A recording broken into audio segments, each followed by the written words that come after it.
తీర్చలేను. సమస్తమునికిచ్చిన నీ త్యాగము మరువలేను.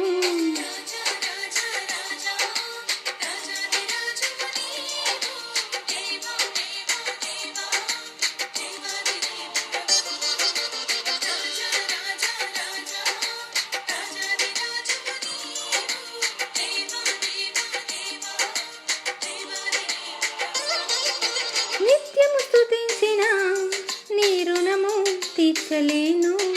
సమస్త